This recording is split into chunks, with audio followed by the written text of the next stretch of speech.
Well, good morning, everybody. I'm Professor Eunice Simmons. I'm Chair of TASO, and on behalf of TASO, a very warm welcome to those online and to those joining us at our first ever in-person conference here at the beautiful British Library in London. Now, this is a great venue in which I've been reassured we're not expecting a fire, so if an alarm does sound, a continuous alarm, the staff will advise us on our exit and you go back down the stairs and out into the plaza. Now, you'll also perhaps have spotted the hashtag TASOCon22. Actually, I think, team, next time that should read TASOConf22, but please use to good effect regardless. Now, as some of you will know, TASO recently celebrated its first birthday as an independent charity. It was quite a challenge setting up a new organisation during the pandemic. Even opening a charity bank account proved difficult. Nobody wanted our money. But the team succeeded, and this was followed by a busy, predominantly online year. So it is all the more exciting for us to be able to host this event today in person and welcome so many of you, to put names to new faces and to catch up with some familiar ones. And we thank you all for taking the time to be here with us today. I'd also like to just take a moment to thank those who have also taken time out of their schedules to speak and participate in the discussions, and to those who've helped organise this important event, to Dr. Omar Khan for his leadership, to our excellent staff, and to our Board of Trustees for their commitment to TASO. Also, as founders, recognition and thanks go to King's College London, Nottingham Trent University, who are here in force, and the Behavioural Insights team, three partners who worked together to make TASO a reality before we became independent. And thank you, of course, to the Office for Students, who provide the much-needed funding and support for our work. Now, we're all here because we believe in the transformative, life-changing and enriching experience that higher education can offer. But we recognise that, sadly for many, numerous barriers still affect their ability to benefit fully from it. So everyone participating today no doubt recognises that inequalities in higher education continue to persist. People from underrepresented and disadvantaged groups continue to face challenges not only getting into university, but throughout each step of their journey through higher education and into graduate employment. So at TASO, we're committed to tackling these inequalities, making higher education institutions into places where people from all walks of life feel they have a chance to succeed. But as a current VC and someone who's worked in student affairs for 35 years, I know it's not sufficient for a well-meaning group of individuals to try this and that to help students feel like they succeed, and indeed supporting the institution's paternalistic or indeed maternalistic complacency about inequalities. But we spend huge amounts, we run hundreds of events, we're doing what we can. Now, I'm talking to my fellow VCs here, really, not the practitioners and the experts in evaluation in this room. You know we must ensure we have the best evidence to turn individuals' success into a reality, and everyone should have those same opportunities to get into university, to succeed, and to go into their futures with the same chance to achieve their dreams. So TASO is therefore focused on gathering, synthesising and producing new evidence that helps the sector to better understand where the inequalities lie and, crucially, what actually works to effectively overcome them. And at the same time, we aim to promote more evidence-based practice within the sector and encourage more robust evaluation of the work that is being done tirelessly every day by people like yourselves to achieve more equality in this space. But our work ultimately will mean very little if we're unable to engage with people like you, those working in the sector, practitioners, decision makers, policymakers, so we can get our research to cut through, and hence the importance of events like this, bringing you together, fostering discussions, challenging each other, collaborating and indeed disagreeing in a healthy and open way. Because we might not all agree how we get there, we need to discuss it and know that we all share a passion for tackling inequalities, and that unites us. So last year we were able to host a wonderful virtual conference which many of you participated in, and we are pleased not to have lost the flexibility and inclusivity that format allowed for. So we are pleased to make today's event fully online to an online audience, and welcome again to you. But being here in person today does feel rather special, as people said to me just before we started, and I'm sure we'll all gain huge amounts from thought-provoking agenda and indeed the informal conversations and connections we can make. Now, the Minister was unable to join us this morning, so without further ado, I am delighted to welcome our keynote speaker, John Blake. Director for Fair Access and Participation at the Office for Students. John will make a short address followed by a Q&A to involve all of you, which will be chaired by Ryan Shorthouse, founder and chief executive of Bright Blue and a TASO trustee. So I hope you enjoy the session and indeed the whole day. I look forward to meeting many of you in person and hearing from the speakers we have on the lineup. Thank you very much.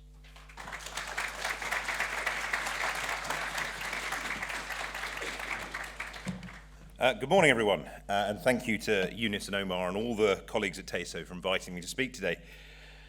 In my time, I've been a teacher, a policy researcher, and now a regulator, and I've been to a fair number of events where speakers claim to be enormously excited about issues or institutions that you frankly think they haven't given much thought to. It's a cliche that sadly robs us of the ability to really know when people are genuinely excited by something. So all I can offer to prove that I am indeed enormously excited, both to be here at this conference and by TASO's work more generally, is that some of my loved ones have recently refused to carry on conversations with me about evaluation of widening participation work on the grounds that there are other people who are paid to have conversations with me about that, and actually we're only on episode 2 of Moon Knight, and time is passing. As such, you will now all have to bear the brunt of my enthusiasm. The reason I've made evaluation my highest priority in my new role is in large part because I lived through the transformation in discussions about schools policy over the past 15 years. I became a teacher in 2006 and, so Elon Musk's newest acquisition tells me, joined Twitter in 2009.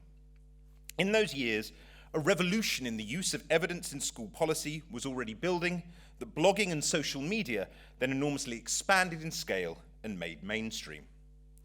While schools policy had ceased to be a secret garden tended only by teachers long ago, it was, when I entered the profession, still a profoundly hierarchical debate.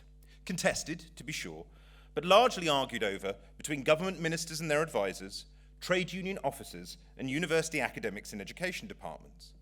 The loudest school leaders could, through sheer persistence, win a seat at the table, but those at the chalk face day in and day out were rarely in the room where it happened. And their hard-won expertise was too easily ignored where it did not match the preferences of those who claimed to speak for them. But as new communities formed through social media, this edifice began to crack.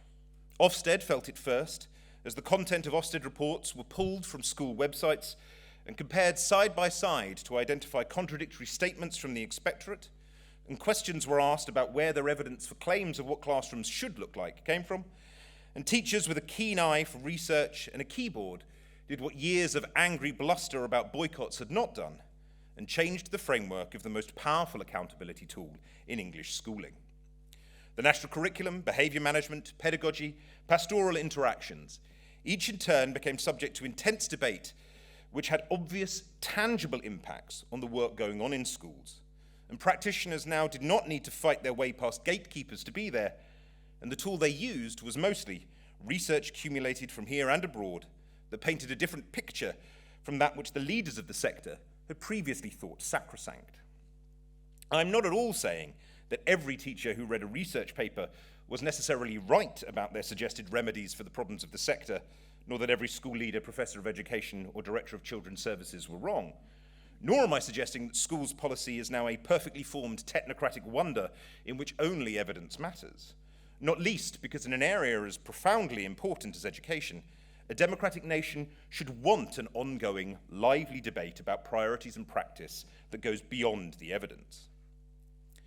But schools policy now operates on a more equal footing, where seniority was once all, and in which new systems, such as the new standards for initial teacher training providers, are explicitly tied to the best available evidence, such that when the evidence base changes, so too will the frameworks. To my mind, this ecosystem of evidence-based practice is essential to the future of all public services. The test of theory is not only that it makes sense to other theoreticians, but that it can also survive contact with the hard reality of frontline provision. And the test of practice is that energies and efforts directed towards those activities which research tells us makes the most difference in the most effective and efficient way. As I say, this work is hardly complete in the school sector, but I had thought it might be further advanced in higher education, where research excellence is often cited as one of the sector's greatest contributions to the nation and the world. But whilst there certainly are pockets of excellence, I've discovered that a great deal of the work higher education institutions do does not meet the standards of review and inquiry that are the baselines of academic endeavour.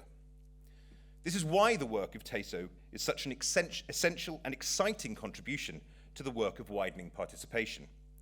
It sits at the heart of a mission to ensure that access and participation works as a discipline, defined, investigated, and improved with the same rigour, open-mindedness, and commitment to evidence over gut feelings that guides other fields of academic study.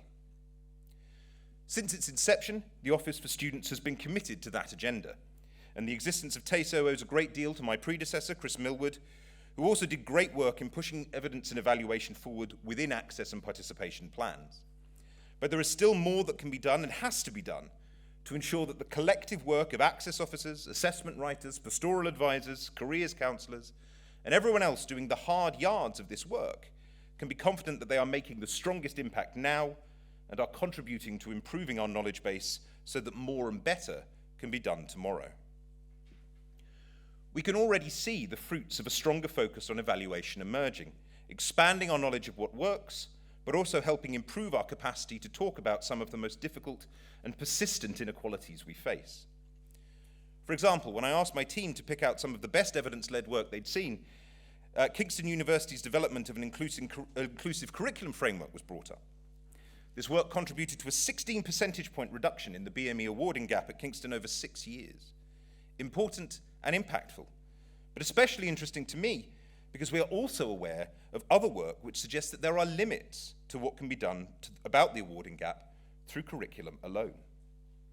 These are challenging issues, but ones where robust evaluation helps us avoid both the temptation to believe in silver bullets, but also the disappointment of seeming lack of success. Failures and dead ends are as much, perhaps more, an essential part of building disciplinary knowledge as eureka moments. Other work, such as the University of Oxford Explore RAISE programme, is demonstrating ways of evaluating projects where the ultimate aim is a very long-term one. In this case, something close to my heart, a project to raise attainment in schools to expand access to higher education. But we cannot simply wait the multiple years it would take for the subjects of the intervention to reach or not reach HE. Instead, the project identifies meaningful intermediate objectives which allows for success to be evaluated as the intervention occurs. It is crucial that we get this right as we move into the next stage of access and participation plans. Colleagues may be aware that we are currently asking all institutions holding an APP to seek a variation to cover work that they are doing and work they intend to do on our priority areas of strategic school engagement, quality, non-traditional pathways, and evaluation. A new cycle of APPs will begin from next year.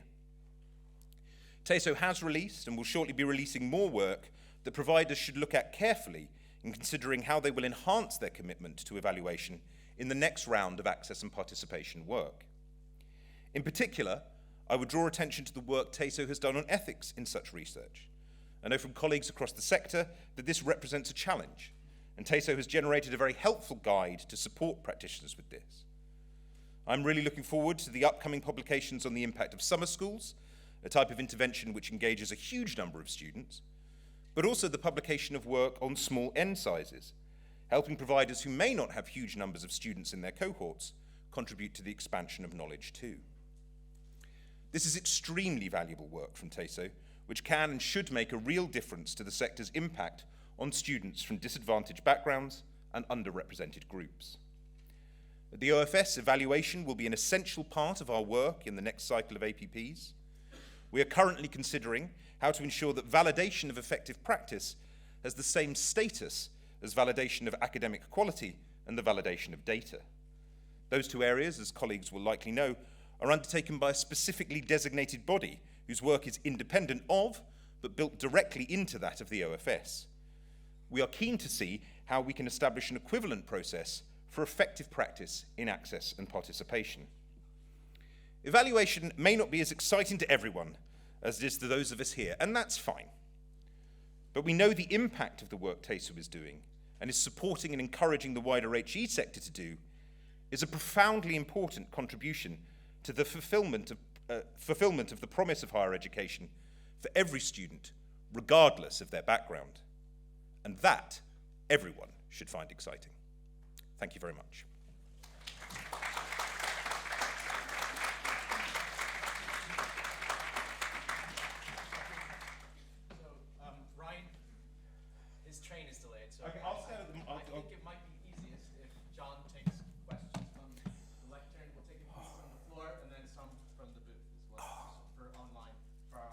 This is my dream. A lectern, an audience, it's brilliant.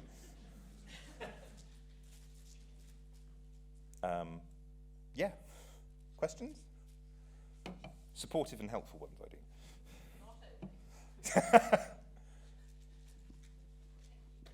Hi, I'm Roshana Wickremer-Singer from the University of Southampton. You talked a lot in your opening about schools and the transformational approach around having teachers engage with evidence and policy and the recent changes to teaching standards. How would you propose we kind of bring that into the work that practitioners do and maybe kind of democratising that more so that it's less concentrated at higher levels and widening participation to allow all levels of staff to engage with policy and evidence and practice, even though they might not have the same kind of background and without a framework like the teaching standards? Yeah. So I think one of the things I've noticed is that providers have really quite different approaches to where they cite their widening participation work within their wider structures. In some institutions, there is a very, very clear directorate charged with this work who has direct access to senior leadership and sponsorship from senior leadership. In other areas, it's sort of further away from the centre, and many of the staff are not amongst the most highly paid. Now, I've been very, very clear that OFS is not here to say precisely how any institution should do that, but I think one of the things I am hoping the variations process will do is reveal to providers how much of this work, not just on school attainment, but on all the areas of access and participation they're doing, and think about how they can better tie that together and get better sight of that, both at senior executive and at council level. And then through that, think about what are the right procedures to ensure that's evidence informed. I think when the evidence revolution started in schools, there was a very, very strong drive that every teacher should become a sort of researcher and should get themselves a master's and maybe a PhD. I think we learned pretty quickly that wasn't a sensible move, and actually that level of engagement was neither necessary nor particularly helpful. It was about empowering people to challenge discussions on the basis of evidence. That evidence had to be clearly demonstrated for things that go on. And again, I'm not suggesting that schools policy is perfect now, but I think it's essential if you want to move something forward in that space that you be able to cite the evidence you're using and you be prepared for a conversation about that evidence. And I think sort of skilling people up to do that and ensuring that voice is listened to and that it isn't simply a sort of argument from authority. One of the things that I think helped that in the school sector was the emergence of grassroots sort of conferences and movements like Research Ed. We have the beginnings of that, I think, in the HE sector. There are special interest groups and there are conferences. I think we need to do more to sort of pull that together as the constituent parts of a discipline and treat it as we would another academic discipline.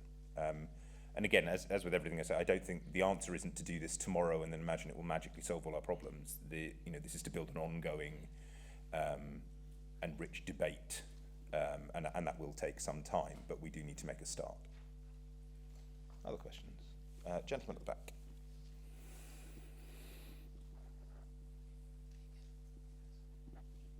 Hi, Mike Kerrigan, Nottingham Trent University. In some of your previous communications to the sector, you've mentioned the need to be more independent evaluation. So like University A doing the evaluations for and on behalf of University B. But this was kind of conspicuous by its absence in the latest variation guidance. And I'm just wondering if we can expect to see more of that instruction in the 4-year guidance that will come for 2024-25 to 27-28. Yes, but I think part of the reason for not putting it directly in the variations guidance is that I've heard very clearly the feedback from the sector that this is an issue that needs sort of thought about doing it correctly so that we don't end up incurring vast additional cost. That's certainly nothing that we envisage. We are, to my mind, and again, it isn't for me to say precisely how this should be done, but I think peer review processes that are common across other parts of academia can be utilised, or a sort of certification one university to another. But I think those relationships are important to build, but we didn't want to hurry those. We felt it was more important to get a strong sense of the general work providers are doing now and are committing to do So we'll be looking at that in the consultation. But I do think that is essentially really, really important. And I understand, colleagues who will say, but we are doing this evaluation well internally. But part of the audience for this evidence-based change to work has to be external to the sector in general, and I think they will look askance at what appears to be institutions marking their own homework. And also I think adding in some form of independent evaluation process makes it easier for everyone to commit to the publication of work, including work where things don't work. I mean, I've said it and I will say again and again and again, it's really important, in fact perhaps more important, that we know why stuff didn't work. I understand why institutions are hesitant to publish stuff that doesn't work. I think it's really important. I'm absolutely prepared to go out and defend that. But I think we have to make that as painless a process as possible, and I think independent validation will assist with that. But again, I think it's the precise processes are a matter of consultation and discussion, and I envisage that that we will have quite a broad definition, but we will have to keep it under review. Thank you.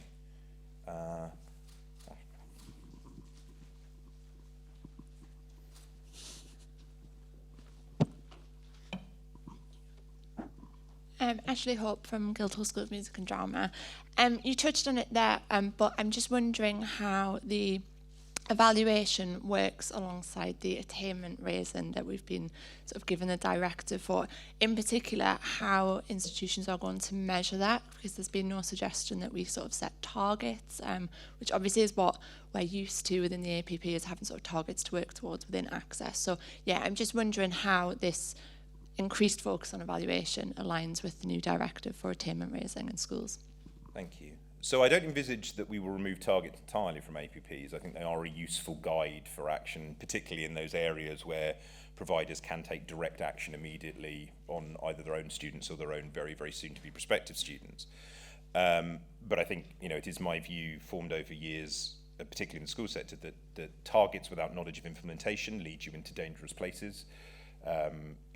We got to a point in the school sector where we were seeing substantial increases in GCSE English and Maths that simply did not align with increases in literacy and numeracy. And that's because we weren't thinking enough about how those GCSE achievements were being improved. So targets with implementation. As I said about Oxbloor Raise, I think we will need to talk about intermediate targets and ways of measuring that for the attainment raising. Of course, if we do this for long enough, we will get, we'll get longitudinal data and things like that about it. But, as colleagues have rightly pointed out, it is very complicated to disentangle for any given student all of the many things that have led them to that particular point. So it's much more about saying, well, what did we set out to do with this work, and have we achieved it? I imagine we will direct providers towards local and national targets for attainment, so they have some sense of what they're contributing to. But it isn't my view that providers should go and work directly necessarily with students who are undertaking statutory assessment. So GCSE in year 11, for example. The problem in our school system isn't that GCSE is poorly taught. It tends to be taught extremely well. The problem is often that students are lacking foundational knowledge from much earlier in their education. And I think that's an area where universities can assist and provide additional capacity and resource for schools to think about that. It's a challenge for them to think about that whilst thinking about their own accountability. So I think there's a need to have those intermediate stages saying, well, do we genuinely believe the thing you're pursuing will lead to higher attainment and better access? If we do, it's that we'll be looking at. I know from conversations with Omar that TASO is thinking about how to support further with that, and I think it's really important. Again, we have to have a strong sense of accountability, but it's really important to me that we do not create perverse incentives to spend this money on stuff that is not delivering what we wanted to deliver. Lady there. Hi, my name is Ifoma Danugosi. I'm from the University of East London, and I have a concern around the weighting of the weight you put on qualitative research for evaluating impacts. I know that the word impact is usually used for quantitative research, and everyone is about big data. but the qualitative research often gives us the context of why some of those things that we see in the quant research are doing. So I just wanted to understand your view, or the OFSC's view on qualitative research, because we recently have, not recently, it's just very realistic to do more qualitative research with our projects, because sometimes they are often small samples, and they give us really good sense of what is going on in those programs and which programs are working, so that we can upscale them. So I just want to know your view on the weights. Yeah, as I say, I think one of the things we're trying to think through at the moment is how to ensure that the judgment of what is the best evidence isn't just mine alone, delightful as that power would make me. But and I think clearly TASO and other parts of the sector have a role in doing that. And as I said, I think there's the small N project that TASO is generating at the moment about that. But for what it is worth, on my own views, when I did my master's, I was really confused about why I had to write a sort of several thousand explanation of why you would do mixed methodology, because it just seemed to me fairly obvious that you would want some numbers and also something about those numbers. I mean, I didn't do terribly well in my master's, so possibly I didn't make that explanation clear enough, but it seems to me that there is clearly a place for both quantitative and qualitative. And I think, again, sorry to bang on about my school days, but I remember, when we first discovered spreadsheets in schools, it was this sort of glorious moment where suddenly you could do everything. And I remember being asked by a senior member of staff why 50% of the Somali-born students in my A-level politics class hadn't achieved their expected grades, and I had to explain there was only 2 of them and one hadn't gone to school for 6 months, and I didn't really think there was much I could do about that. So I think data is incredibly powerful, but in my view it gives you better questions, not necessarily significant answers.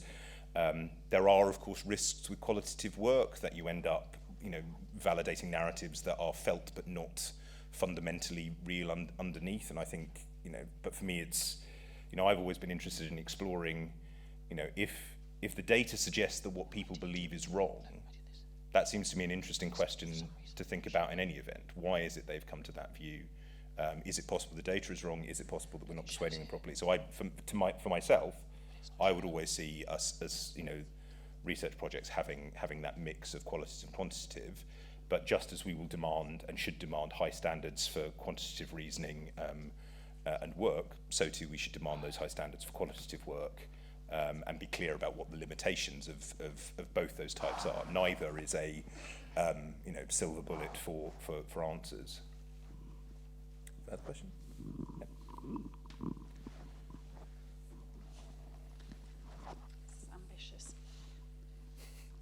Thank you. Rachel Bowden, University of Brighton. I wanted to ask about whether the financial support institutions provide to students is a priority for evaluation still. There was some resource put into that a few years ago with developing a toolkit, and if it does remain a priority, will that be updated to reflect kind of current situations? I mean, to my mind, everything that's in the APPs is a priority for evaluation. We need to, I keep banging on about the £2.5 billion that are committed over 5 years in the current APP cycle, and I get slightly told off for that because we're not an input-based regulator, and that's true. Just spending money doesn't magically do things, but £2.5 billion is an awful lot of money, and I think we need to think about effectively how we evaluate every penny of that. Now, we also need to think about how we can't do everything at the same level, but it's certainly, I think, a high priority for me. I think. I know it's a live conversation in the sector about the role of bursaries. I think the evidence OFS currently holds suggests that they are not effective or not very effective in terms of either recruitment or retention of students. But I've also had very strong representations from institutions that they're a crucial part of their work. I think the only, that's not a thing I can resolve on my own just by sort of picking one or the other. We need to carry that work on. And again, I think that's why it's so important that there be an independent body doing the what work stuff, so that it's not just OFS thinks. But yes, I think if it's going to be in your APP, at some point we want to know how you're evaluating it. Yeah. Hello, Lucy Kennedy, Chief Executive of the Saturday Club Trust. As a organisation which works nationally with many universities and FE colleges. One of the things that we observe is that there are lots of individual institutions doing fantastic but very discrete small pieces of work, and often spending quite a lot of time and resource actually piloting and trialling things, when there are actually national programs which already have very effective and proven impact and evaluation data. Is there any focus or plans to kind of highlight some of those programs nationally so that institutions are encouraged to actually engage in existing programs which have already kind of invested a lot of time and energy in piloting projects? So we are currently asking UniConnect partnerships to retool in part so they can broker for providers some of that work. I've been very, very clear repeatedly that providers should be seeking third sector partners. I think we also have to think, and this is harder to do from the Office for Students, but is thinking I think we can ask the sector to do, about the incentives within the sector. I think at the moment the incentive is to be the person who's come up with the bright, shiny new idea and do it, rather than be the one that's assisted the scaling of or the implementation of a much wider programme. I think we can do more to challenge that narrative. So yes, I think it's a very strong push in that sense. But again, it's not for the OFS to say this intervention is the right one for you, or even this intervention is necessarily very good. We want to be able to draw on the wider evaluative work and have institutions engage with and think about that. But yes, I think the siloed, endless recycling of the same tatty bicycle wheel is not a useful use of anyone's time and resource, and we shouldn't be rewarding people for sort of, you know, part of the difficulty of this is that, you know, there's so much effort poured into the work on widening participation. Of course there is. No one's doing this, no one's doing this for the money or the glory. People are putting real effort into it, and they really want to make it work. I think we need to encourage people to think more that it doesn't have to be unique. It doesn't have to be, you know, your single magic silver bullet. It's actually about that stronger collaborative work. When I spoke in my speech to our recent Insight event about, you know, for all that we often think of, you know, the one great teacher who changed our lives, education is a chain of activity by many people who you will never see, never know, and probably won't remember. And that's one of the things as practitioners we sort of have to learn to live with. But we are in this together, and we are in this in a collaborative way, particularly with attainment raising, but I think not just with that. And we need to be better reflect that within our regulation as far as we can, but I think more of that rests with the sector thinking about what the incentives are internally, and we will be encouraging them to do that. Oh, sorry, yes, I forget, there's questions online. Do we have any questions online? Yeah, we've got a few. Excellent. Let me just grab them up. Can you hear me? It's exciting. We've got one from Naomi Clements, who's joining us online, and she asks, could John explain further what he means by validation of practice for practitioners in access and participation? And I'll let you answer that, and then we do have a couple more, so I'll probably, rather than just deliver them all to you in one big batch, I'll if you come back to me afterwards, and I'll try and get through a couple of the others. Okay, so I think there's two things I've probably unhelpfully conflated there. One is that we're looking for mechanisms by which the work that's committed to in APPs can be, you know, sort of signed off as strongly evidence-led and contributing to evaluation. Clearly, we could do that in-house, but I am inclined to think it would be better if we were able to use a wider range of resources to help us do that. And we are thinking through how to do that as we come towards the consultation. But also, I think I used it to describe that point about sort of peer review of evidence between institutions, and that's essentially what I mean. I think it's for much of this research to land not just inside the sector, but with wider policymakers, and indeed for the school attainment work with school leaders. You know, we need to have something that clearly indicates that it is robust, worthwhile, worth engaging in. And whatever mechanisms we can do to ensure that people understand this is, you know, it's not a settled view. Obviously, research changes over time, but this represents our best understanding at this moment in time, and we are thinking about how to improve that understanding all the time. It's how we demonstrate that clearly within and without the sector. Further questions from the so voice we've got of God? We've got another one from Matthew Horton, who's again talking about this issue of independent evaluations. He's asked, what are your thoughts on independent evaluation in the context that not all HE institutions have the budget to do it, and also the fact that robust independent evaluations are already possible through teams collaborating with academics internally and getting their work peer reviewed via publications and journals. And he's just added a little clarifier to that as well, that he says, just to pick up on his point above, academics conducting evaluation internally in a university is not marking your own homework if published journal articles are peer reviewed externally.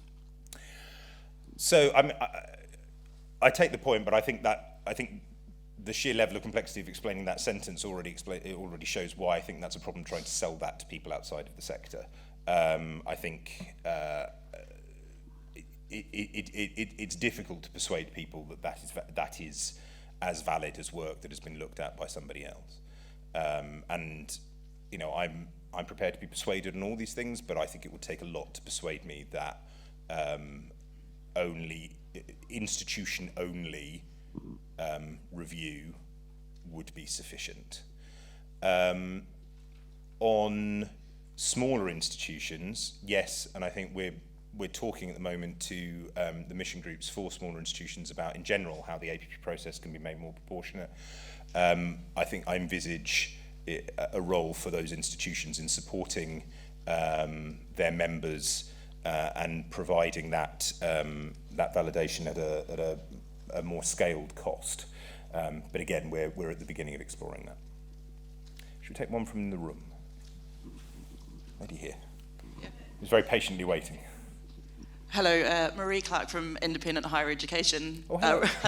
Hello. You heard about some of those challenges from our members when you came and met with them, the challenges of smaller providers, particularly around evaluation.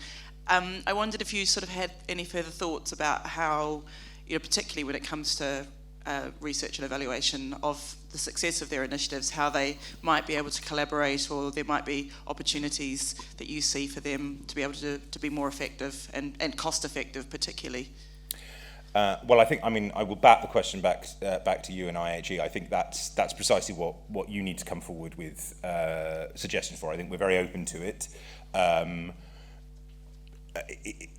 It's, you know, I think it's not revealing dark trade secrets to suggest that the OFS is... Oh, God, I'm suddenly terrified of finishing this sentence. I think I might get a phone call in a minute. I'm listening. Yeah. This was a terrible error. The history of large institutional providers in English higher education has provided a lot more examples of how best we might think about doing this than of smaller, newer providers, is the complex sentence I'm going to go for. And I think, therefore, I think, to be honest, we are not going to entirely be able to generate that solution internally. We need contribution of that. We need to be able to look at something and say, yeah, we reckon that works or not. I mean, I think my impression, having joined the organisation in January, is that we are, a huge amount of work has already been done to move the regulator to a space where it has a greater and more sophisticated understanding of non-large multi-faculty institutions' role in the sector. I can feel from smaller providers that they feel frustrated about that, but I do think it, for what it's worth, I think it has got better and it will continue to do so. But equally, I think it does need a sort of collaborative discussion. I'm not going to pretend I have a magic answer for that. If I get dragged off stage in a minute, it's the External Relations Department of OFS. Can you tell me on? Another question. Yeah. Oh, another question. Thank you. Hi, I'm Tammy Teely. I'm the evaluation manager at Warwick University. I love the idea of validated, robust evaluation and research, but I just wanted to go in defense of the peer-reviewed publication process a little bit, because having continuously trying to publish research and getting it sent to really strict reviewers across other universities and experts in the field, I think that is one of the, if we're going for research-led institutions, and this is one of the strengths of this country, then I think the peer-reviewed process of publications in journals should be something that is endorsed. Yeah, I'm not endorsing the peer review process of publication in journals. I just think that most work, I'm not envisaging that most of the evaluation work undertaken for APPs will necessarily be published in peer-reviewed journals. And it's a case of, well, what when we publish that, how do we ensure that people have confidence that it has met a standard higher than that which was set by the people who came up with the intervention to begin with? So, no, it's not I mean, from what I understand, yes, it's ferociously hard to get stuff into peer-reviewed journals. So it's not a suggestion that that's not something useful, but it doesn't feel to me like that's going to be the majority way in which we get this material out there, would be my sense. So just one way, a good way. Yeah. One more here and then we'll go back to the gallery.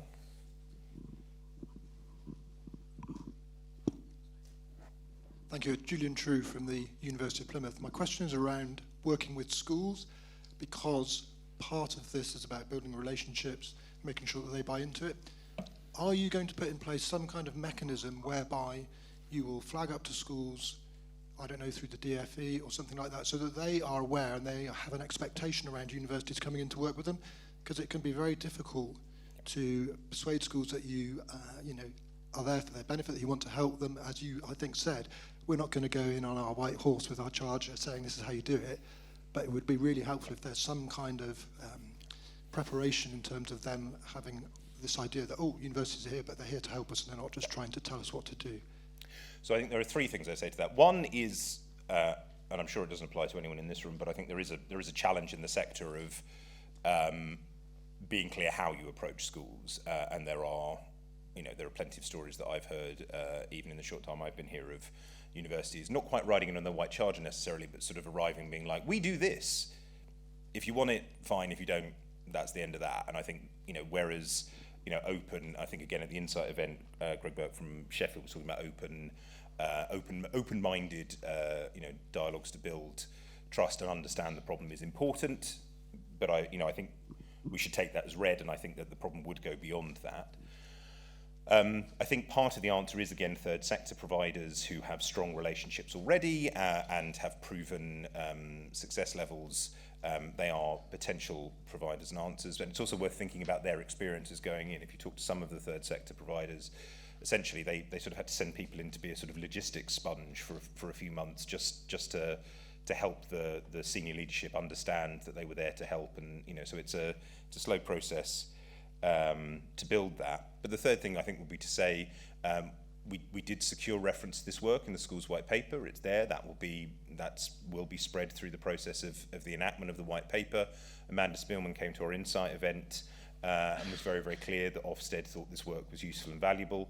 I think that's the beginning. We have more work to do, and we will do that. I think in particular, thinking about how we can help schools think more about the destinations data that we hold as a sector.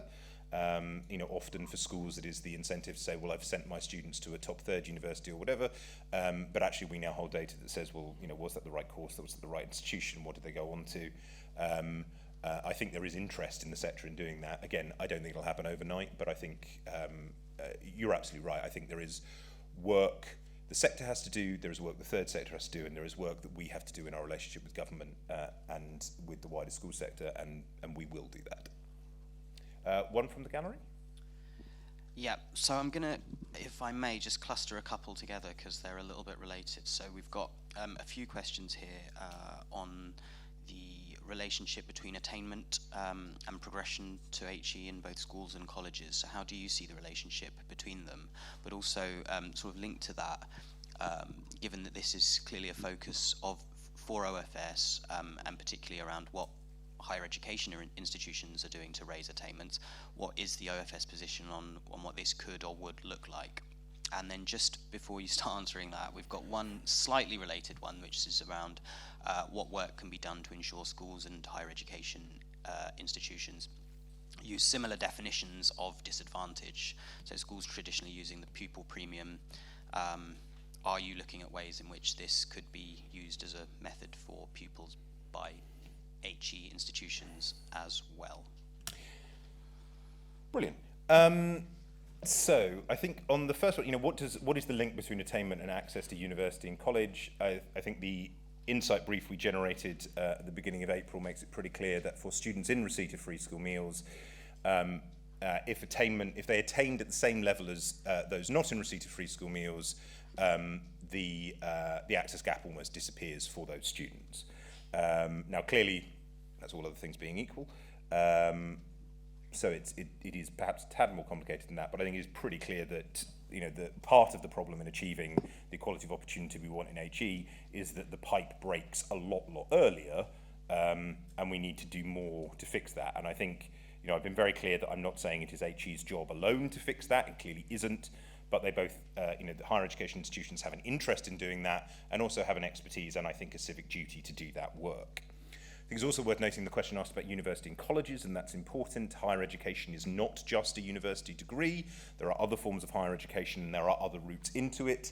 It remains my view that it is always likely to be the case that the majority of university experience is undertaken by students at around 18 for a 3-year undergraduate residential course. But of course, there's a huge percentage of people who don't do that and won't do that in the future. So attainment raising also assists those who take a non-traditional route in, and I think improves the capacity to achieve. But that route may be through FE, through HE and FE, and not into the traditional university sector at all. In terms of what it looks like, I think one of the interesting challenges of the HE sector is, and being a regulator in the HE sector, is that we can neither be specific enough nor unspecific enough. In that people will say, well, what do you want us to do? Just tell us what to do and we'll do it. And say, okay, all right, okay, tell you what to do. Well, why are you telling us what to do? I don't want to do that. And I feel sort of caught in trying to balance that. I am not going to be in the business of saying providers should do X. Providers should open a free school. Providers should run a tutoring program. I think all these things are potentially valid and useful. I think providers are really stuck for ideas. They might be a good place to start. But I think it is essential that providers build the relationships that they need to take advantage of the capacity, resources, and skills they command, and the work that needs to be done in the areas where they are. Now, some providers will be much more local and regional, and I think that's fine if we understand why that is and why they're acting as anchor institutions for their local area. Some institutions in this country do have a brand that is you can conjure with more nationally. I don't think there's any point complaining about that. I think we have to lean into that, but it has to be clear what they're doing and where they're doing it. The APPs are designed to be individuated for each provider, and that will continue to be the case. And the job of work is not the same in the Red Wall as it is in central London. It's not possible to do that. The job of work is not the same in Cumbria, where you have massively dispersed population centres and few HE providers, as it is in Birmingham. And we can get into the conversations about that, and we will in the course of the APP negotiations about why choices have been made. But I think it's neither right nor wise for the OFS to say it will look like this. We will provide examples of things it could look like, and we have done that on our website. We will continue to do that. But also those things will update as the evidence updates. There will be some things that we suggest are a good idea that turn out not to work. I'm perfectly comfortable with that if we understand why. And if people then, it will mean people may have to change in the middle of the APP cycle if what we discover is that something isn't working dramatically. But I think if we understand why that's the case, I'm not bothered about that. School, sorry, I've written down what appears to look like school and then me-use, but I think what the question was about measures and to do with FSM. Apologies, my handwriting's appalling. We already do use FSM as part of our work, and I think we will continue to do that. I think universities need to continue to familiarise themselves with that. My only caveat to that is that we know FSM is not an adequate measure of the full range of disadvantage that we're interested in. It is often used as a proxy for working class, when by definition the overwhelming majority of people on free school meal are in households where there is no or insufficient levels of work to sustain the household. It is a problematic measure, but it's sort of the one we have. So I think we should start from there, we should be familiar with it, but we should also think about ways of expanding that. It remains, and has been for many years, my strong belief that there is a section of society in this country who are very, very easily forgotten from interventions. We quite rightly focus on, the long tail of underachievement and destitution and poverty in this country, about which we must and will do more. But there is a segment of people who have no choice but to use public services. They don't have the money to pay for private schools, they don't have the money to pay for private hospitals, they don't particularly want to. But they're not in that category, but their earnings are precarious, cost of living will eat into that. They were defined a number of years ago by James Frayne, who was then at Policy Exchange, as the just about managings. And many of them see a world in which others who are less well off than them get government support, and the people who are richer than them can buy their way out of public services that are not working for them. I think those people rightly feel that they are not getting good service in the public realm, and that we need to think very carefully about how we support them and ensure that they are both not losing out and not feeling that they're losing out.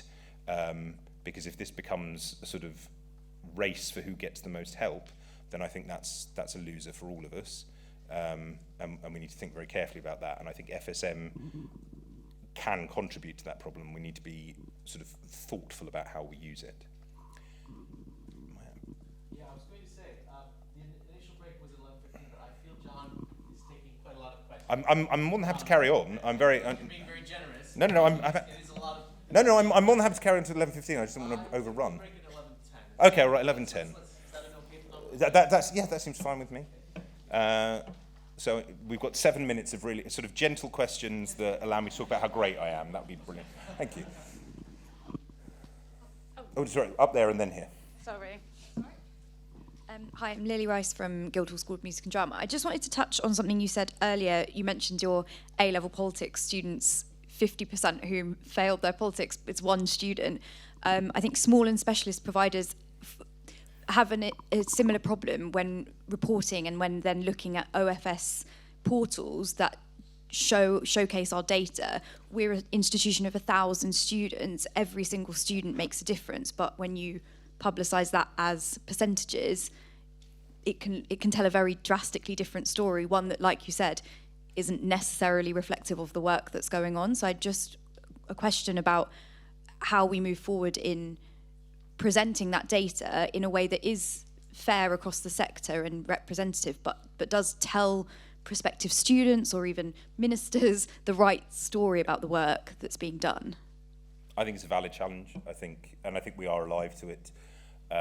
Certainly for myself, I think with the APP data, we will want to move towards trends over a number of years rather than individual. Again, I can't confirm precisely how we're going to do that because the monitoring piece will be part of the consultation. But yeah, I have that personal experience. I think it leads us into places that we don't want to go. As I say, when spreadsheets first emerged in schools, I remember saying, "Oh, and you need to give us 6 weekly data updates on your students." And I had teachers who were teaching these students once in those 6 weeks. I said, no, well, they still need to give us that data. It's like, well, if you want random numbers, I can just give you some random numbers for them. I mean, that's fine. But, God said, don't do anything on the basis of those numbers. They don't mean anything. And I think it sort of comes back partly to the qualitative and quantitative question. I worry that slightly because, and I'm a humanities graduate as well, numbers have a sort of the same allure that words once had to people who couldn't read. It's like, oh, numbers, they must be right. And actually, it is more complicated than that. I think at the same time, we have the challenges of maintaining a consistent regulatory framework across the sector. So, and I think a regulator with whom the sector is delighted is probably not a regulator regulating properly. But I think we are alive to that issue. And as I say, I think in APP, we're certainly interested in, I think we will be moving to trends. But again, it's a live conversation we'll be having with small and specialist providers as we go into the consultation process. 2 more. Should we get 2 more? One here, and is there any more in the gallery before I commit to? We've got a couple. Okay, we'll have 2 more in here, one more from the gallery, and then we'll go.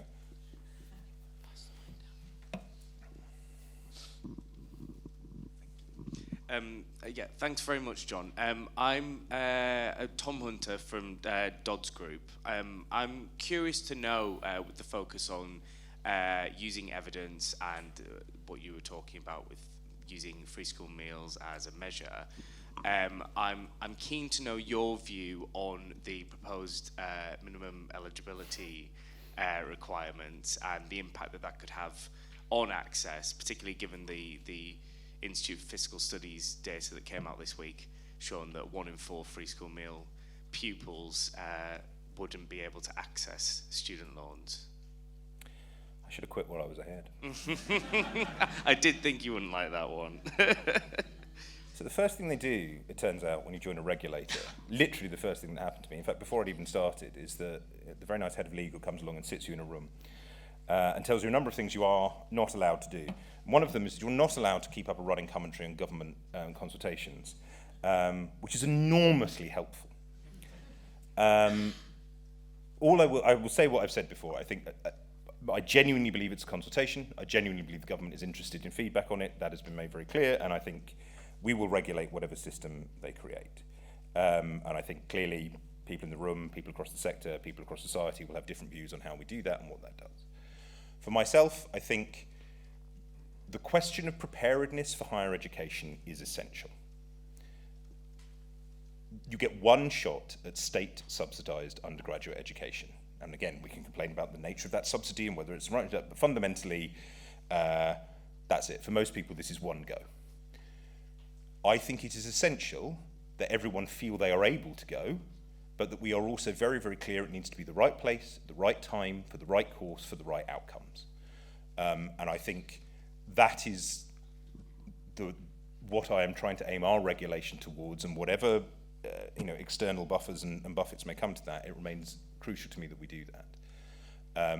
It is why I think attainment raising is a matter of urgency for the higher education sector, because we know that students are entering the higher education sector in some cases, and if you think about particularly the last 2 years in which students have gone without validated external examinations, some of those students will just not be carrying the knowledge that would normally be expected. And some of those students, if they are not supported, will fall out of the institution and may well fall out of the sector, and they won't get another go at it. So I don't think it is an invalid rationale to think very, very hard about ensuring that students are in the best place to take advantage of higher education. And I think it is, I would also invite all all university higher education providers to think very hard about their relationships with their local further education providers in terms of ensuring that people are ready and prepared, even if school has not necessarily yielded to them the results they wanted and needed. One more here, and then from the gallery.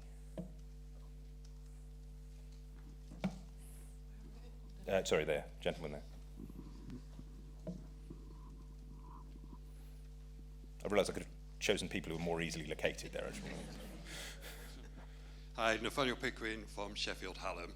It was just kind of a question around evidence and how you kind of see that working within institutions. And I know you spoke a lot about schools, and while I appreciate there's a lot of diversity within schools and evidence, working at a large, complex institution, even though we may have robust institutional level data and evidence of progress, actually when you take that down to departments and subject groups, they're not really interested in that. What they're interested in is evidence around their areas. And I think that's a real complexity when you talk about evidence and implementation, about how do you see that working in these large, almost city complexes, with lots of small villages and towns in there, which I think is quite different from the school environment. I mean, I totally acknowledge that there is a limit to what the analysis of schools can teach us about, particularly the largest institutions. I mean, all I can say is that one of the joys of having joined HE as a regulator and not as, say, a member of the Vice-Chancellor's office is that I don't have to come up with precisely the solutions to that. And I think, I mean, one of the things that strikes me is just as much as there appears to be a sort of slight instinctive response in the sector that when the regulator asks providers to do something, their immediate response is no on the basis that you asked to do it. There is also that issue within large institutions among departments and schools within them, that simply because the centre has asked, they mustn't do it.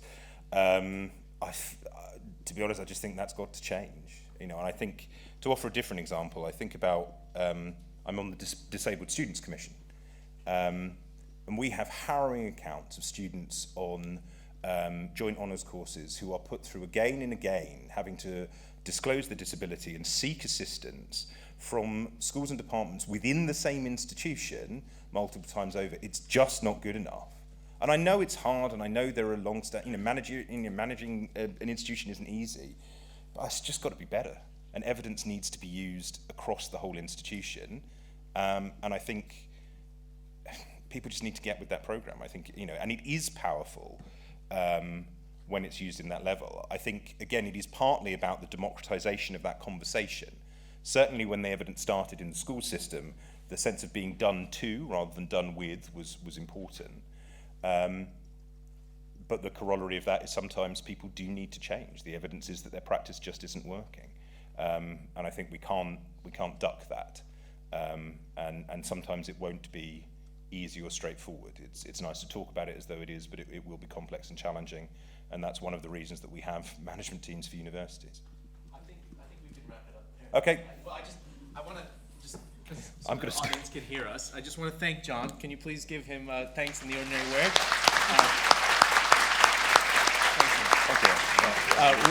Just to update you, we had a little bit more time there because of the schedule moved around a bit. So we now still we're more or less on time with the coffee break, thanks to John's generosity in taking so many questions. And we now have a coffee break, and we'll be back here at 11:45, I believe. So thank you.